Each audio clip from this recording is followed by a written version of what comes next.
ओम श्री साईनाथाय नमः। ओम श्री साईनाथाय नमः। ओम श्री साईनाथाय नमः। सभी साईं भक्तों को नमस्कार।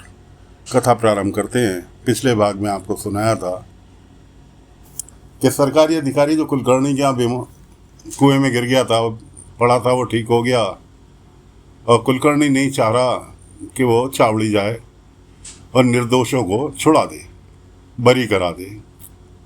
कुलकर्णी उसे नशे की दवाई देने चला। बाबा बैठे थे, सब लोग जमा थे चावड़ी में, पूरा गांव।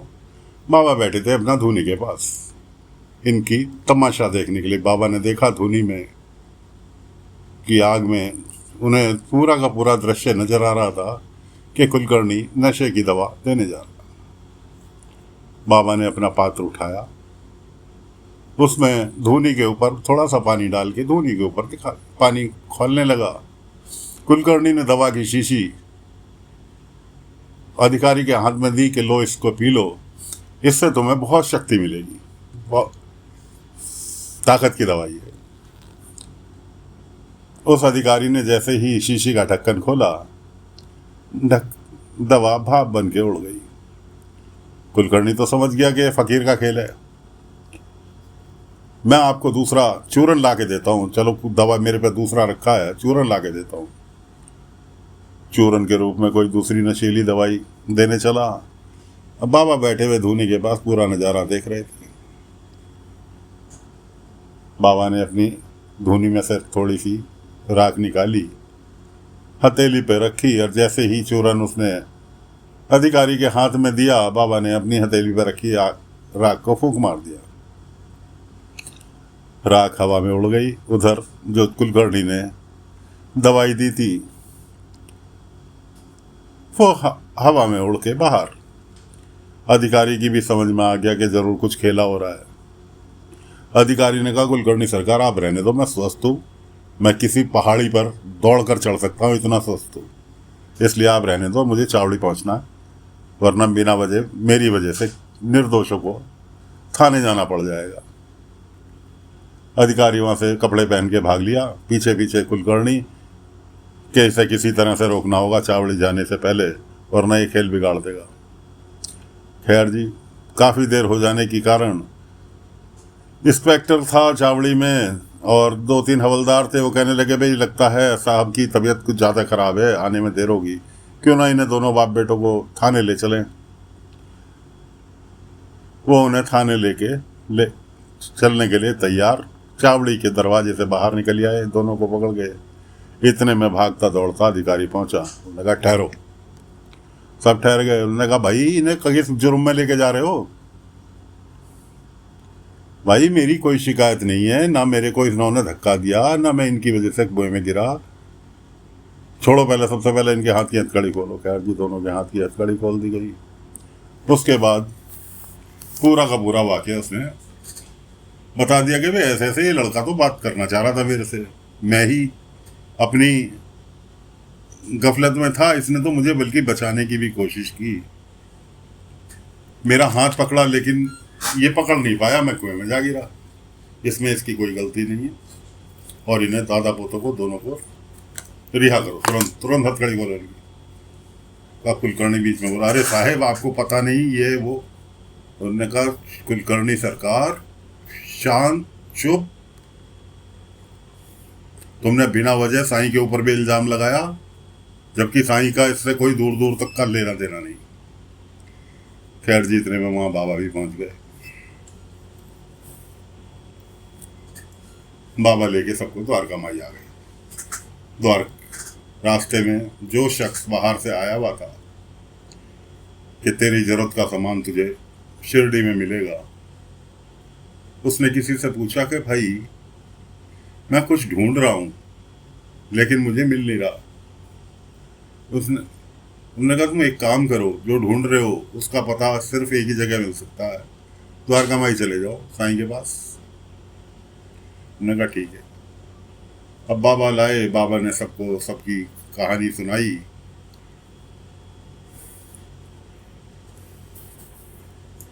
सुभाष कहने लगा, साईं मैं आपको आखिरी रुपया तो नहीं अरेंज कर सका, नहीं कमा के दे सका, लेकिन हाँ इन 5 रुपए की कीमत आपने मुझे समझा दी। बाबा ने कहा, पैसे की तो कभी बात ही नहीं थी, मैं वास्तव में तुझे 5 रुपए की अहमियत समझाना चाह रहा था कि 5 रुपए कैसे कमाए जा रहे हैं, कैसे कमाए जाते हैं। जो कि तू तालाब के पास फूल वाले से टकराया और उसे 5 रुपए ऐसे जबरदस्ती थमा के आया जिसकी कोई जरूरत नहीं थी, खाली माफी मांगने से भी काम चल जाता। खैर, मैंने कहा साईं मैं बहुत कुछ सीख गया और आज से आप जैसा कहेंगे वैसा करूंगा।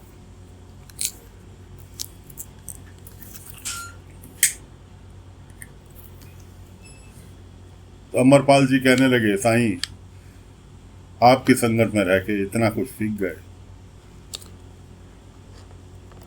लेकिन मेरी आंखों की रोशनी, मैंने कहा रोशनी अगर आ जाएगी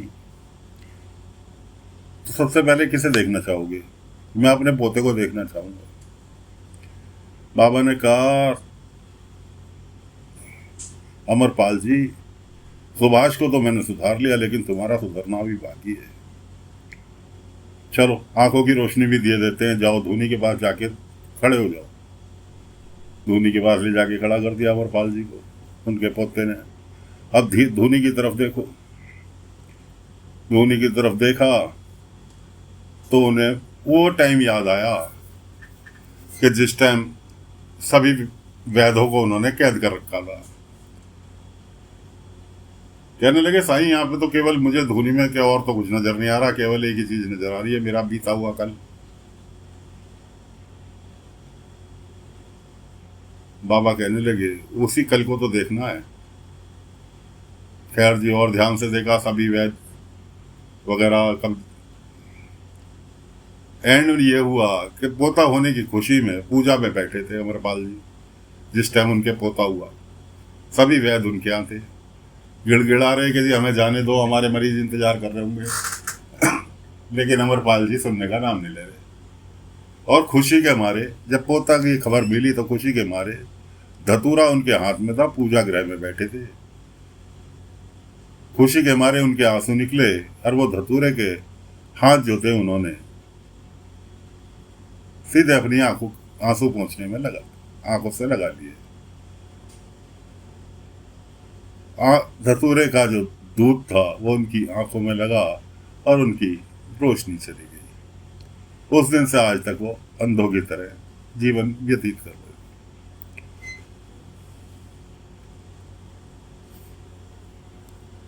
बाबा कहने लगे, अभी नहीं है अमरपाल जी, और देखो तुम्हारी वजह से किसका क्या नुकसान हुआ।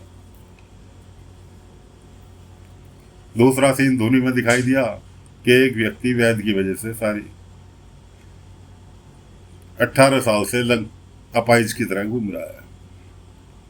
अब अमरपाल जी को याद आया कि जी दूसरा व्यक्ति जो आया था उससे पूछा था कि तुम्हारी टांग कैसे करा हुई। इन्होंने कहा एक हादसा हुआ था 18 साल पहले। अब अमरपाल जी को याद आया। अमरपाल जी कहने लगे, भाई देवा कहीं तुम वही व्यक्ति तो नहीं हो? उन्होंने कहा, हाँ अमरपाल जी मैं वही व्यक्ति हूँ। अब देवा को गुस्सा तो आ रही थी, लेकिन अमरपाल जी ने माफी मांगनी चालू कर दी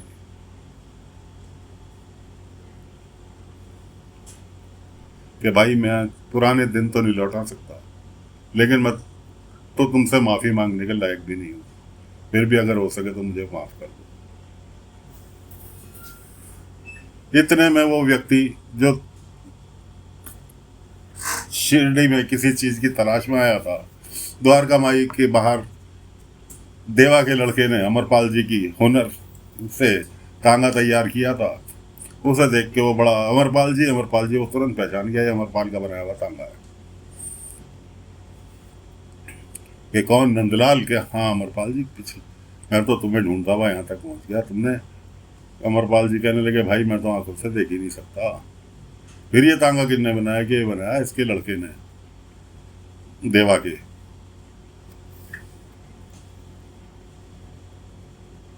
कि अमरपाल जी मैं तो 25 टांगों का ऑर्डर देने आया था। उन्होंने कहा जो भी ऑर्डर है इसे देवा को दे दो, देवा के लड़के को दे दो। क्यों दे दो? क्योंकि मैं अपना तांगे का कारखाना इसके सुपुर्द कर रहा हूँ पश्चाताप के रूप में। देवा कहने लगा, अमरपाल जी ये हमें मंजूर नहीं है। कि हमें मंजूर नहीं है, ये आपकी सारी चीज़ ठीक है, मैंने तुम्हें दिल से माफ़ कर दिया, ये हमें मंजूर नहीं है। बाबा कहने लगे कि अमरपाल जी, सुभाष पढ़ा लिखा है और देवा का लड़का अनपढ़ है, तो क्यों ना ये दोनों मिलके कारखाना संभालें, बाकी हुनर आप सिखाते रहना, जो कमी बेशी हो आप दूर कराते रहना। खैर जी, प्रस्ताव मंजूर हो गया, तांगे का ऑर्डर मिल गया, दोनों की कठिनाइयाँ दूर हो गई। अब अमरपाल जी कहने लगे, साईं अब मुझे आंखों की जरूरत नहीं है, मुझे आपने इतना कुछ दे दिया कि मेरे पुरानी गलतियों को भी क्षमा करवा दिया, अब मुझे किसी आंखों की जरूरत नहीं है। बाबा कहने लगे, आओ अमरपाल जी, अब तुमने अपने दिल से मोह निकाल दिया, अब आओ मेरे साथ। बाबा ने ले जाके अमरपाल जी का हाथ सीधे तांगे के ऊपर ले जाके रख दिया और तांगे को जैसे ही स्पर्श किया, अमरपाल जी की आंखों की रोशनी वापस लौटी आई। तो ये था बाबा का चमत्कार, जो कि बाबा ने अमरपाल को इतने दिन उसकी गलती सुधारने के लिए रोक रखा था। गलती सुधर गई, बाबा ने उसकी आंखों की रोशनी वापस दे दी। खैर जी, अमरपाल बड़ा खुश हुआ, पोता भी खुश हुआ, सभी लोग अपने अपने घर की ओर प्रस्थान कर गए खुशी खुशी। अब शिरडी में एक नए आगंतुक पति पत्नी और उनका बेटा बाबा के पास पहुंचते हैं। बेटे की आदत है झूठ बोलना, बात बात में झूठ बोलना, जिससे कि इसके माता पिता परेशान हैं, बाबा के आगे फरियाद लेकर आए हैं। तो दोस्तों, अमरपाल जी का तो कहानी आज समाप्त कर दी, अब नई कहानी चालू करेंगे, इसलिए अगले अंक का इंतजार करें। अगले अंक में लेकर फिर हाजिर होंगे। फिलहाल आज्ञा चाहते हैं। ओम साई राम, ओम साई राम, ओम साई राम, ओम साई।